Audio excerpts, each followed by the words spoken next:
If you look at this question now, it's told in the problem that 3 minus mod x divided by 4 minus mod x is greater than 0. What are the values of x which will satisfy this particular equation is the question asked. So I can say 3 minus mod x should be greater than 0. Okay, 3 minus mod x should be greater than 0, or 4 minus mod x and 4 minus mod x and 4 minus mod x should be greater than 0. This is one case when both numerator and denominator should be positive, right? When both the numerator and denominator should be positive. Just a minute, I'll verify the question. It should be greater than or equal to 0, students, okay? Greater than or equal to 0.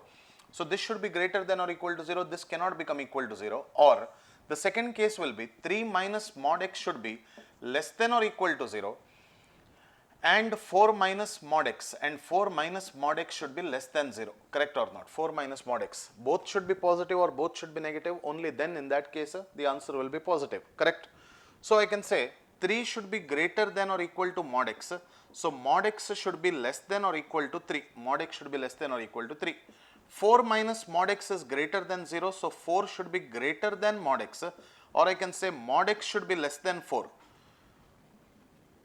Mod x should be less than 4. So 3 less than or equal to mod x, or I can say mod x should be greater than or equal to 3. In the meantime, and 4 should be less than mod x, or I can say mod x should be greater than 4, right?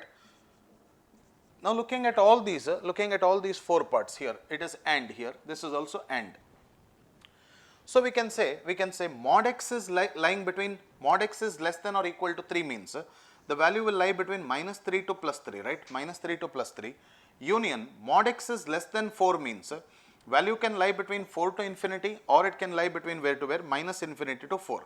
So this will be the required answer to the given question. This is the answer to the question.